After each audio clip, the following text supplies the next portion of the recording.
She still has some of those The jitters. anxiety of that's good though, right? Nerves are good. So no, this time of year it's kind of the fun time.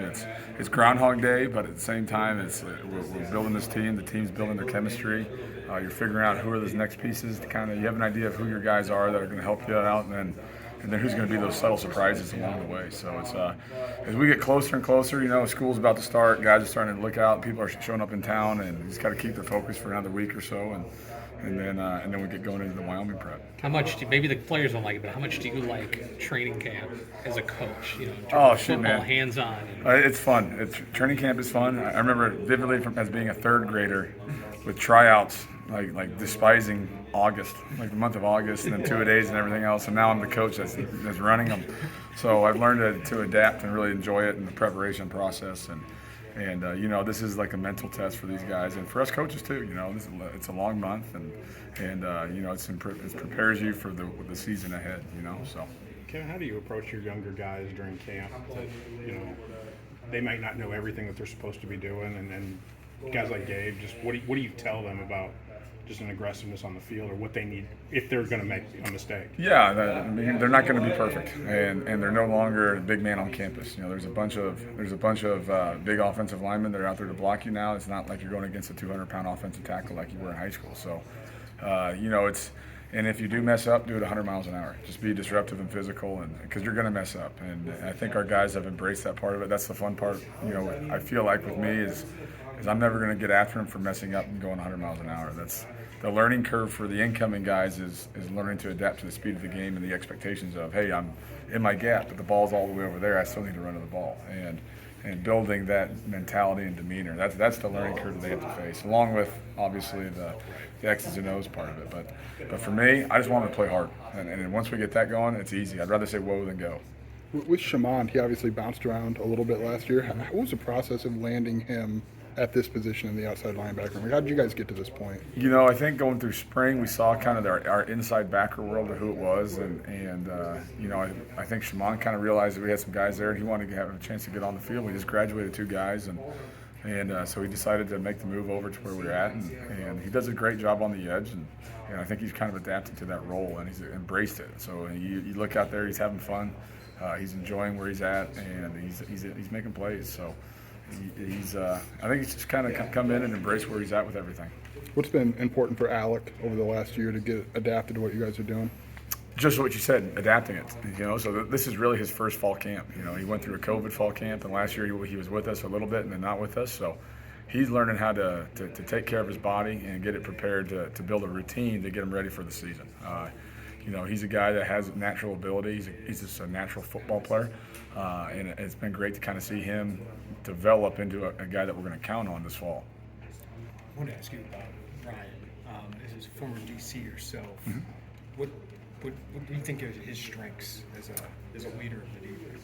Yeah, Ryan is the master of tact. He knows what to say, when to say it, how to say it, and he does a great job. And obviously, he's a smart, very intelligent individual with what he wants to do with the defense. But his ability to reach our players, relate with them, interact with them, yet still hold them accountable is as best as I've seen. And it's fun to work with a guy like that. He's not just a coworker; he's a good buddy of mine, and we've grown to become a pretty tight room in general. And our players respond to how he is, and then how we are together as a staff as well. So he's done a great job as being a leader in that room. I want to ask you about that too, because obviously you guys got a lot of play calling experience with you and Andy. Like, how did Ryan, kind of work with you guys and figure this out? Because it doesn't seem like there's a lot of. Yeah, no, that's the only reason I'm here. I took this job with the idea of there were no egos in that room when I came up and met with them, and we don't care who's right, it's what's right. It could be Andy's idea, it could be JMO's idea, it could be Walt's idea. At the end of the day, it's our defense. So, and Ryan's done an unbelievable job of making it feel that way with all of us. He's a defensive coordinator. He deserves what he gets, but in our room, he makes it clear that this is a group effort, and he lets us know it.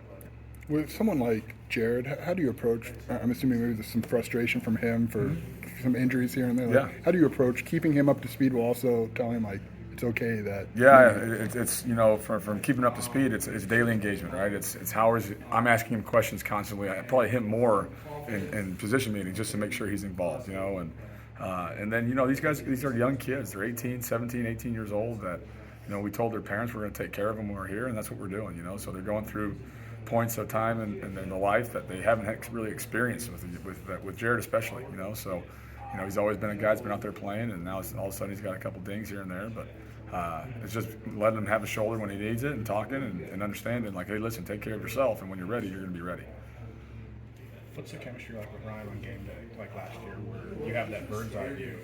Is he yelling up at you, Kevin, or am I crazy? Am I seeing this the way I? Right. No, we have great communication. I'm up in the box. I'm his eyes in the sky for him, and so it's quiet. Obviously in between series we're talking as a staff. This is what we saw. This is what happens, but in between the games, it's he and I kind of going back and forth. This is what I see. Here's your formations. This is what you got.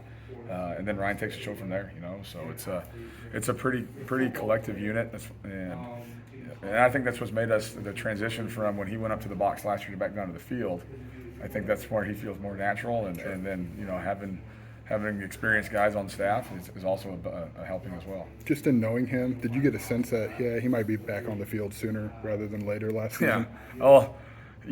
When he was up in the box, we sat right next to each other. You can tell he's getting anxious. He wanted to be down there with them. So I think it was right after the Virginia game last year. That's when he made that move, and I think it was a blessing for everybody, right? I think it was the players were like, okay, here he is, the calming voice, but also, hey, you messed up. He needs to get it right. And then I think that's just his natural area. He wants to be in the element. He likes the feel of the crowd, the players, everything, and I think it's been to our benefit.